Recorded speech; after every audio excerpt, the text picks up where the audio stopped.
Hello दोस्तों। आपके मन में सवाल उठ रहे होंगे कि Shri Mata Vaishno Devi institute of medical excellence की मान्यता रद्द होने की असली वजह क्या है। क्या इसकी असली वजह हिंदू मुसलमान पॉलिटिक्स है या फिर वाकई इस मेडिकल इंस्टीट्यूशन की फैसिलिटीज में कमियां हैं। मैं इसकी सच्चाई आपको बताऊं उसके पहले आपको यह पता होना चाहिए कि इस इंस्टीट्यूशन का इनॉग्रेशन पीएम मोदी ने अप्रैल 2016 में किया था। उस समय उन्होंने कहा था कि वो चाहते हैं अब दिल्ली से जम्मू लोग इस हॉस्पिटल में इलाज करवाने आए। साथ ही उन्होंने इस हॉस्पिटल को जम्मू के सभी लोगों को कहा था, जब उन्होंने किसी धर्म की बात नहीं की थी। और आप भी इस बात को मानेंगे कि डॉक्टर का कोई धर्म नहीं होता तो हिंदू मुसलमान की बात उठ क्यों रही है। दरअसल सितंबर 2025 में नेशनल मेडिकल कमीशन ने पहली बार इस कॉलेज को 50 सीटों के साथ एमबीबीएस की फर्स्ट बैच स्टार्ट करने की परमिशन दी। उन्होंने एंट्रेंस के लिए नीट यूजी को भी कंपलसरी किया था। और इसी नीट यूजी का एग्जाम देने के बाद में 50 स्टूडेंट का यहाँ पे ना सिर्फ सिलेक्शन हुआ बल्कि नवंबर में यहाँ पे क्लासेस भी शुरू हो गई थी। और जैसे ही कटरा और जम्मू के कुछ हिंदूवादी संगठनों को यह पता चला कि इस हिंदू कॉलेज में 50 में से 42 तो मुसलमान पढ़ रहे हैं, उन्होंने कॉलेज के बाहर और पूरे जम्मू में विरोध प्रदर्शन करना शुरू कर दिया। उनका कहना है कि हिंदू कॉलेज में हिंदू से ज्यादा मुसलमान कैसे पढ़ सकते हैं।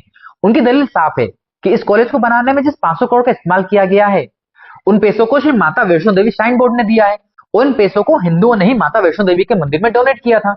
इसलिए इस पूरे कॉलेज पर हक सिर्फ हिंदुओं का है, ना कि मुसलमान का। विरोध प्रदर्शन इतना बढ़ा कि सिर्फ 2 हफ्तों में ही वहां पर क्लासेस बंद कर दी गई। अब सरकार और नेशनल मेडिकल कमीशन के इसके बारे में क्या कहना है वो मैं आपको बताऊं, इसके पहले आप मुझे बताइए क्या यह मांग सही है। आप हमें कमेंट कीजिए, हमें आपके कमेंट का इंतजार रहेगा। इन हिंदूवादी संगठनों ने सरकार और एनएमसी पर इतना ज्यादा दबाव बढ़ाया कि एनएमसी ने दिसंबर में वहां पर सरप्राइज विजिट की और एक रिपोर्ट बनाकर एमबीबीएस की इस पूरी बैच को ही रद्द कर दिया। इस रिपोर्ट में जो रीजंस दिए गए हैं वो इतने बचकाने हैं कि आपको हंसी आ जाएगी। इस रिपोर्ट के हिसाब से कॉलेज में 40% टीचर्स और 65% ट्यूटर्स की कमी है। साथ ही यहाँ पर पेशेंट बेड ऑक्यूपेंसी 45% है जो 80% होनी चाहिए। उनका तो यह भी कहना है कि यहाँ की लेबोरेटरी में रिसर्च इक्विपमेंट और लाइब्रेरी में बुक्स भी कम है। अब आप ही मुझे समझा दीजिए कि इस कोर्स को क्यों बंद किया गया है। क्योंकि कॉलेज में टीचर्स और ट्यूटर्स को तो अपॉइंट किया जा सकता है, साथ ही लेबोरेटरी में इक्विपमेंट्स और लाइब्रेरी में बुक्स भी परचेस की जा सकती हैं। और रहा सवाल बेड ऑक्यूपेंसी का 80% की जगह 45% होना, तो पेशेंट्स तो कम और ज्यादा होते रहते हैं।